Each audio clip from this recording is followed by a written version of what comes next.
The year is 1952. A young rebel lies dead on a jungle trail in the mountains of Luzon. His skin is bone white. His eyes are frozen wide in terror. There are 2 puncture wounds on his neck. Not a single drop of blood remains in his body. The official report will say he was killed by the Aswang, a shape-shifting vampire from Filipino folklore. His comrades will flee the mountain within hours. The Philippine government will retake the strategic position without firing a shot. And thousands of miles away in Washington, a CIA officer will receive a simple cable. Mission accomplished. Here's what they taught you in school. America won the Cold War through military might and ideological superiority. They deployed troops, bombers, and nuclear weapons. They outspent the communists until the Soviet Union collapsed. But that's not the whole truth. America also won through something far cheaper and far darker. They won by weaponizing culture itself. They turned folklore into a balance sheet weapon. They discovered that a well-placed horror story cost pennies compared to a B-52 bomber. And the return on investment was staggering. This is the story of Operation Vampire, the most cost-effective psychological warfare campaign in American history. A case study in how you can bankrupt an insurgency without spending $1 on bullets. And a dark lesson in the economics of fear. Let's talk about the Ledger of Terror. In 1950, the United States faced an accounting crisis in Southeast Asia. The Philippines was on the verge of falling to a communist insurgency. The Hukbalahap rebellion controlled vast territories across central Luzon. They had 15,000 armed fighters and 2 million supporters. They were winning. The American military calculated the cost of a conventional intervention. Troop deployments would cost hundreds of millions. Air support, logistics, weapon shipments. The price tag was astronomical, and there was no guarantee of success. The French were bleeding money in Vietnam next door. The Korean War was draining the treasury. But there was another problem, a bigger one. If America invaded the Philippines directly, it would validate communist propaganda across Asia. It would look like imperialism. It would turn neutral nations against Washington. The political cost was simply too high. The Pentagon needed a solution that was cheap, deniable, and effective. They needed to win without leaving American fingerprints. They needed to destroy an army without paying for a war. Enter Edward Lansdale. Lansdale wasn't a general. He was an advertising man. Before the war, he sold soap and jeans in California. He understood consumer psychology better than military strategy. He knew that people don't make decisions based on logic. They make decisions based on emotion, based on fear and hope. The CIA sent him to Manila with a simple brief. Destroy the Huk rebellion. Budget, minimal. Timeline, 2 years. Constraints, no direct American military involvement. Return on investment, critical. Lansdale looked at the problem like a corporate turnaround specialist. He analyzed the Huk Army's balance sheet, not their weapons or manpower, their psychological capital. What did they value? What did they fear? Where were the cracks in their morale? He discovered something remarkable. The Huk fighters were brave in combat. They could endure hunger, exhaustion, and physical pain. But they were deeply superstitious. They believed in amulets that could stop bullets. They believed in spirits living in trees. And they believed in the Aswang, the vampire. This was the vulnerability. This was the opening in the balance sheet. Lansdale realized he could attack their morale without attacking their bodies. He could make them abandon their positions without firing a shot. And it would cost almost nothing. The operation was brilliantly simple. First, seed the rumor. Lansdale's agents, disguised as merchants and farmers, spread whispers in the village markets. The Aswang has returned to Mount Arayat. It's hunting in the jungle. People have seen it flying at night. Rumored distribution cost, practically zero. Maybe a few $100s in travel expenses and agent payments. But the psychological return was immediate. Within a week, the entire region was terrified. Villagers painted crosses on their doors. They hung garlic from their windows. The Huk fighters on the mountain heard the stories. Then came Phase 2, the staged killing. Lansdale trained a special unit of Philippine Army commandos. They learned to move silently through the jungle. They learned to ambush a target without making noise, and they learned the art of theatrical murder. The operation required specific tools: a medical suction device, 2 sharp needles, a method for draining blood completely from a corpse. The cost of these tools? Negligible. Maybe $100 in medical equipment. But the psychological impact would be worth millions. The commandos waited for a Huk patrol. They grabbed the last man in the line. They killed him quickly. Then they punctured his neck with 2 perfectly spaced holes. They drained every drop of blood from his body. They left him pale white on the jungle trail. When his comrades found him the next morning, the effect was catastrophic. These were men who had survived Japanese torture. They had faced machine gun fire without flinching. But this was different. This wasn't war. This was supernatural horror. The Huk squadron evacuated Mount Arayat within 24 hours. They abandoned a strategic position they had held for months. The Philippine army moved in without resistance. The cost to the United States? Virtually nothing. The value of the captured territory? Incalculable. Let's run the numbers. A conventional military assault on Mount Arayat would have required artillery, air support, and ground troops. Estimated cost: $2 million minimum. Estimated casualties: hundreds of Filipino soldiers. Estimated time: weeks or months of fighting. Operation Vampire cost less than $5,000. 0 casualties on the government side. Time to success: 48 hours from execution to territorial capture. The return on investment was 40,000%. It was the most efficient military operation in the history of American counterinsurgency. But Lansdale didn't stop there. He understood the principle of scalability. If the vampire tactic worked once, it could work again. And again. He repeated the operation across Luzon. Different regions, different folkloric monsters. In some areas, they used the tiyanak, a demon that sounds like a crying baby. The methodology was identical. Record the sound of an infant crying. Hide speakers in the jungle. When Huk soldiers came to investigate, thinking they were rescuing an abandoned child, commandos would ambush them. The survivors would run back screaming about demons in the forest. Cost of the audio equipment? A few $100s. Cost of the psychological damage to enemy morale? Impossible to calculate. But Huk desertion rates skyrocketed. Entire squadrons melted away. They weren't being defeated by superior firepower. They were being defeated by their own fear. Lansdale also developed the Eye of God operation. He painted a giant staring eye on the underside of small reconnaissance planes. Then he flew them low over Huk villages on cloudy days. A voice from a loudspeaker would boom out the names of rebel commanders. We see you. We know what you've done. Your time is coming. The cost of paint and a loudspeaker? Trivial. But the psychological message was devastating. It created the illusion of omniscience. It made the rebels feel that the government had supernatural surveillance capabilities, that nowhere was safe, that resistance was futile. Then there were the ghost broadcasts. Lansdale hired voice actors to record messages from dead Huk fighters.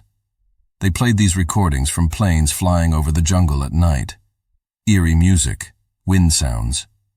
And then a voice. My brothers, why did you let me die? There's no revolution in the afterlife. Go home. The production cost for these audio recordings? Maybe $1,000 for the actors, the studio time, and the equipment. But the effect on Huk morale was crushing. Survivors felt guilt. They felt haunted. Desertion rates climbed even higher. The rebellion was collapsing from within. Now let's examine the other side of Lansdale's ledger. The positive investment. Because terror alone doesn't win wars. You also need to offer hope. You need to give people something to believe in, something to invest in emotionally. Lansdale found his vehicle in Ramon Magsaysay, the Philippine Secretary of Defense. Magsaysay was rough, honest, and charismatic.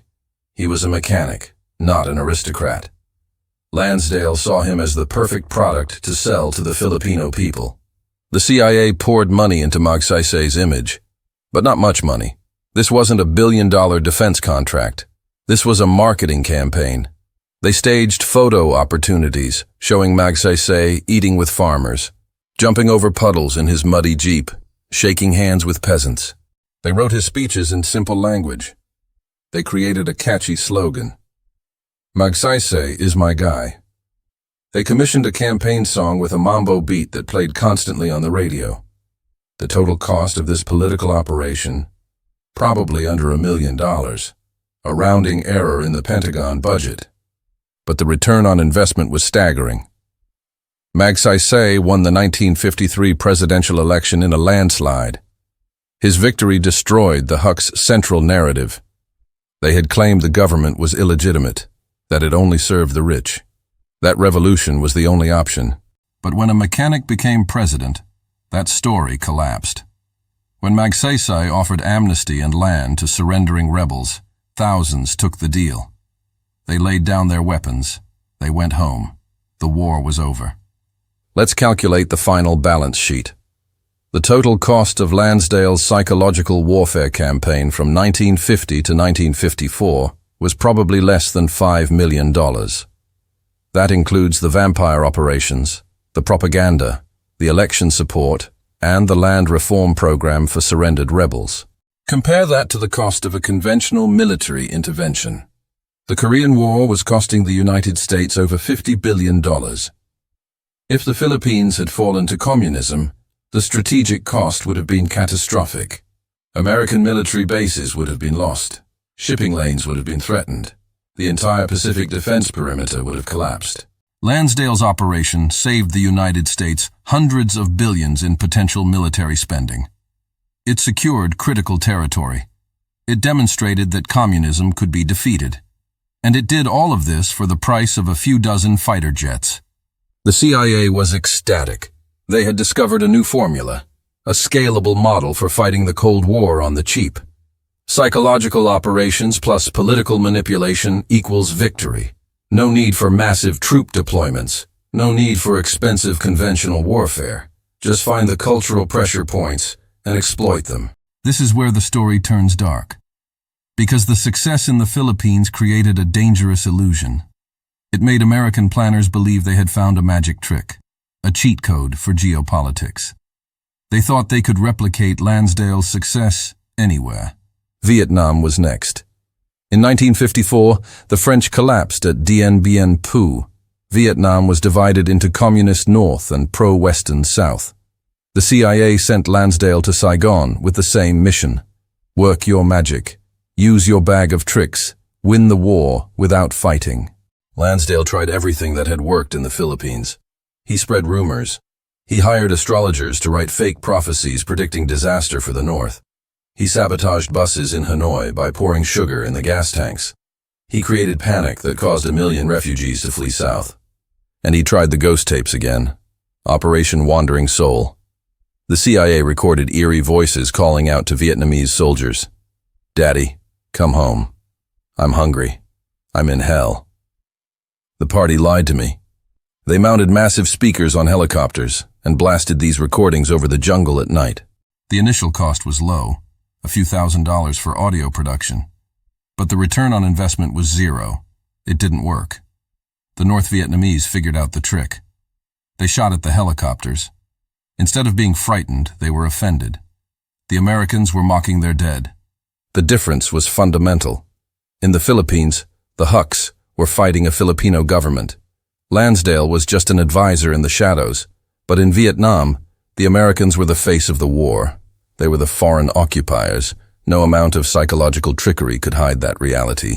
The United States spent over $168 billion on the Vietnam War. Adjusted for inflation, that's over $1 trillion today. They dropped more bombs on Vietnam than were used in all of World War II. They deployed 500,000 troops, and they lost. All the vampire tricks in the world couldn't change the fundamental economics of the conflict.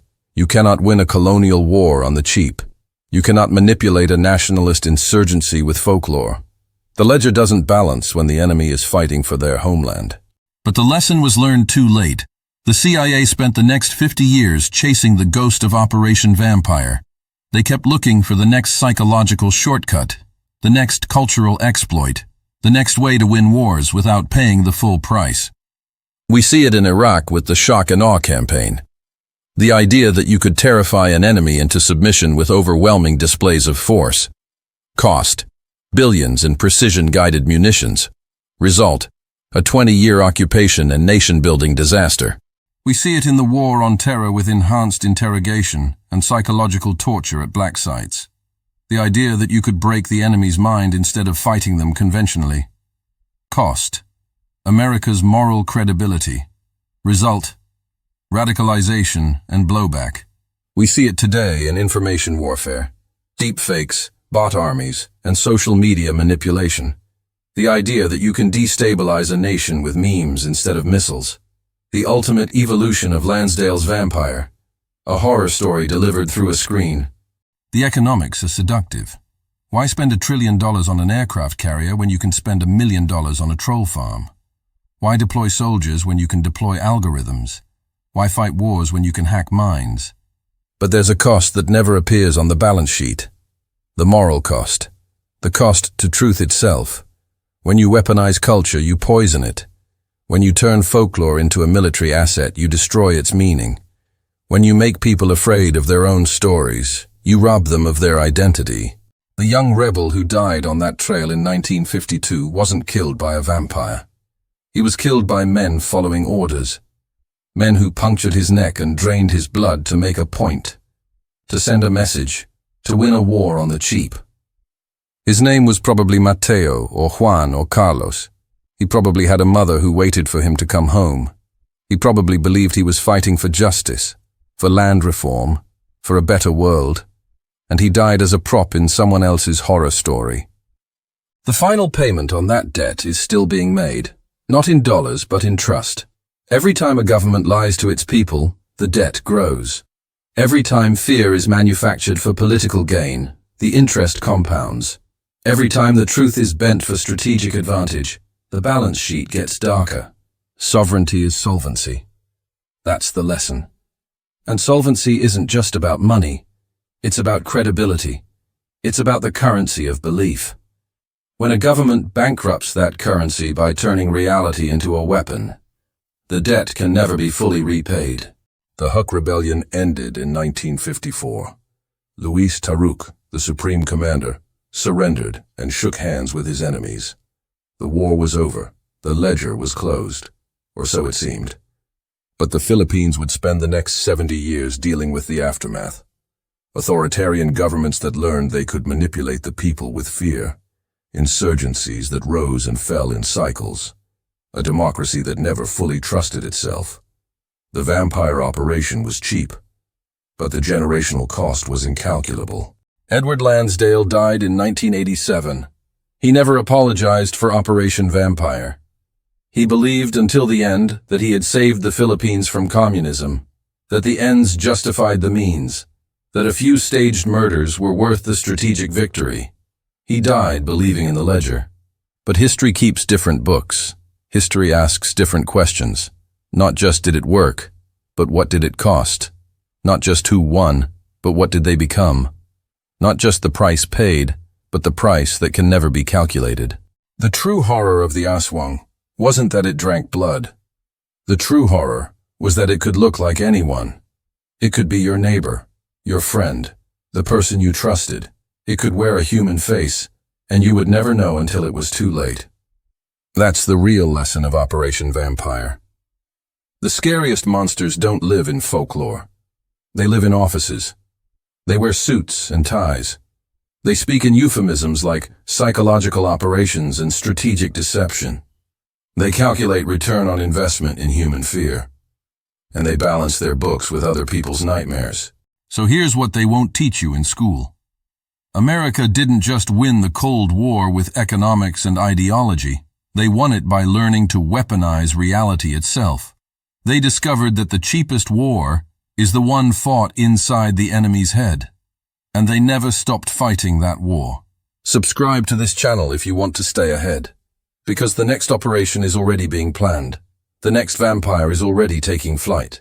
And the only way to survive is to know how the ledger works, how fear is manufactured, how reality is bent, how history is weaponized. The jungle is quiet now. The trail is empty. The body is long buried. But the story lives on. And stories, as Edward Lansdale knew better than anyone, are the only things that never die.